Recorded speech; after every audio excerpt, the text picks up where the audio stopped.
From a defensive standpoint, is this about as tough a matchup as you're going to get, just given how good they are across the board defensively? Yeah, I mean their physical toughness is as good as anybody in the country, and when you look at their numbers defensively, it's it's 1 through 5. Those guys guard anybody. Their physicality, their steal percentage, they're number 1 in the nation in steal percentage. They're going to be in gaps. We can't play in a crowd. That's going to be as important as anything in this game. If you do, they're going to take it from you, and there's nothing you can do about it. We're not going to be the first team all of a sudden that can get by their first line of defense. We have to make simple plays all game long, and they're going to keep that thing out of the paint. That's what they do, and they're really, really good at it. And then they fly around in rotations as well, and they're a very good rebounding team. So yeah, I think 58 points a game that they give up, and have already been tested with their schedule and won a big game on the road at Oregon already in our league, so they know how to do that. It's it's one of those games we've got to be on point for 40 minutes. If we have any type of lull in this game on either end, this could be a long afternoon. So mixed teams are always as tough as anybody, and we got to go in there and hopefully match that. How do you prepare and simulate a defense that forces many turnovers? Yeah, you try to do the best you can, and whatever you're facing, whether it's a press, whether it's a team that's going to sit in gaps and play pack, or whether it's a team in UCLA that's going to get out and pressure all over the floor, you just try to simulate it as best you can, knowing it's not going to be perfect. I give our scout team all the credit in the world, and I talked about a couple of those guys that went in the game the other day and gave great minutes for us. But those guys behind the scenes, I wish people saw the work that they put in to learn other teams' systems, both offensively and defensively, and they have to go out there and execute. And it's good for them. It's good for when you look at a guy like Nick Janowski and Braden Frager and Justin Bolus. Those guys in their first year in the program, they're learning every system in the league now. And when we go on the road, already being at Michigan State, next week you go to Iowa, you go to Purdue, they're going to experience all that, and that's very beneficial for their futures. But, I give those guys all the credit in the world, being the first ones in the gym, going out there trying to learn all the plays that we're going to face, and they do a really good job of executing and getting us prepared. And from a defensive standpoint, it's hard to simulate what UCLA is going to do to us on that end, but they're doing the best they can.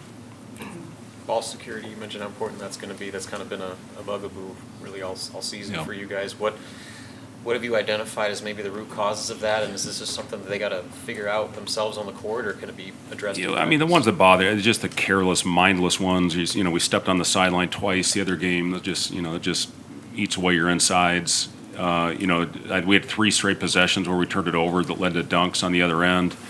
And I guess the one good thing is we're facing a defense very similar to what we just faced as far as pick and roll coverage, as far as being ball hawks out there. They had great hands, and we didn't handle it great with the turnovers, and we have to clean it up if we want to win consistently in this league. We have to value possessions much better than what we're doing right now, and finish possessions better than what we're doing right now. And UCLA is going to test us in both of those areas on Saturday afternoon. So, we got to get off to a good start as far as taking care of the ball, getting quality looks, getting shots up on the glass.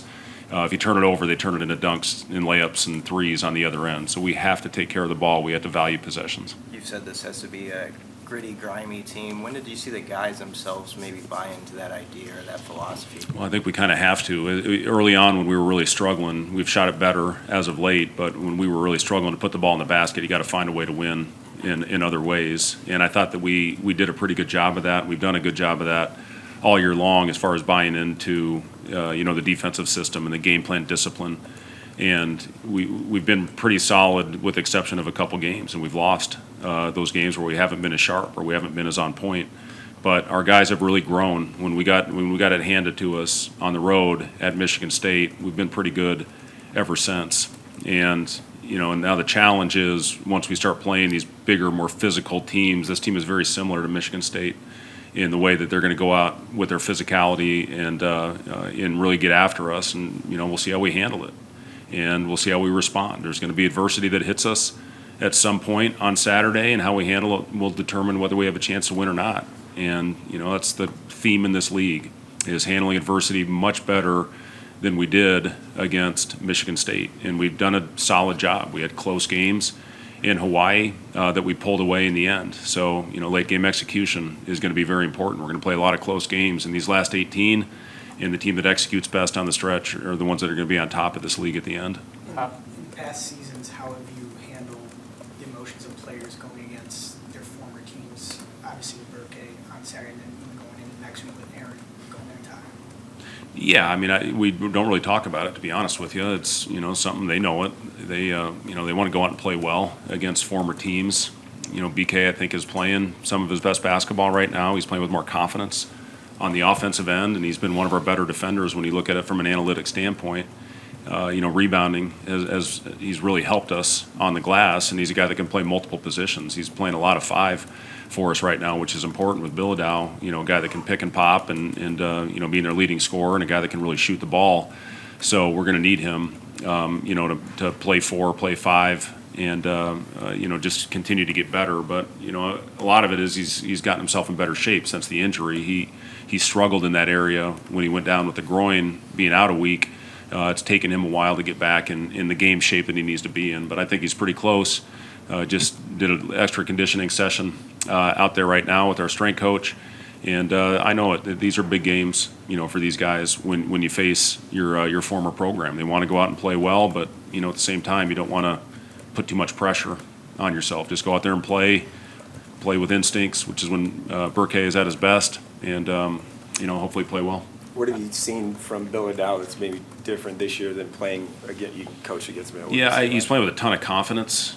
He's they're putting him in a lot of really good situations. They're pick and popping him with the floor flat, which is a tough cover, especially when they have quick guards like they do. And then they're putting him on the mid post and letting him go to work with different type of ISOs. It's tough. Those are hard covers. It's the number one thing on your scouting report is how are you going to cover a shooting 5. Or a guy at the 4 when they slide him down and come in big, are you going to change it? And they do a really good job. Mick does a great job of putting those guys in good situations. And he's a guy. You look at, I think it was a Carolina game. He hits 2 threes coming down the court. Our 5's instincts can't be to run to the paint when there's nobody in there. We have to match. We have to match in transition. And he puts you in a difficult position because of his skill set. How has Aaron progressed the past couple days? Yeah, Aaron did a little bit of contact today. He was non-contact yesterday. He's still a little bit sore. Obviously it would be great to have him because of the pressure that they're going to apply to us, but we're not going to take any chances. We know we've got a lot of games left. So, we'll see how he responds to today's load, and hopefully he can do a little bit more tomorrow. And, we'll see where he is. It'll be a game time decision on Saturday. With all the talk about just these first 5 games of January and how difficult the stretches could be, and pair that with how good you guys have been at home, how important is this one? Just the fact that you have a marquee opponent at home that has to travel halfway across the country, and just the advantages that come with that. Yeah, and the way our league is now, I know they're coming in today, so they get 2 days to acclimate to the time zone, and it's smart. And it's important in this league. You got to do the best you can to protect your home court. We did obviously a great job of that last year. And if you don't, if something happens, you got to find a way to regroup. And we got 2 road games, tough road games after this one. But our sole focus is on Saturday afternoon and what we can do to give ourselves the best chance to compete and give ourselves the best chance of having having at the end of the game a chance to win. And I'm confident our guys will continue to do that. We've played well. Now the challenge is, once we get smacked in the face, we got to find a way to handle that as good as possible to give ourselves a chance to win. How much did that little late run by Gavin do for his confidence? And I guess, did you see a little more pep in his step this week, just that he finally got that? It started with practice. He had a good week of practice. And, we looked for opportunity to get him in the game, and I'm glad we did those last, whatever it was, 4 minutes. And he went out there, to Gavin's credit, and he played great. And those are the things, along with practices, that lead to more opportunity. And, it's all our guys. Kale obviously is one of our most consistent players when it comes to following the game plan and knowing the scouting report. And Gavin's a guy that can take the lid off when the ball's not going in. And, I think he showed that the other day. His shot looked really pure in that game. So, just continue to be ready when your name's called and go out there and give your team a positive impact. Anything else for Coach? Thanks, guys. Thank you. Four players?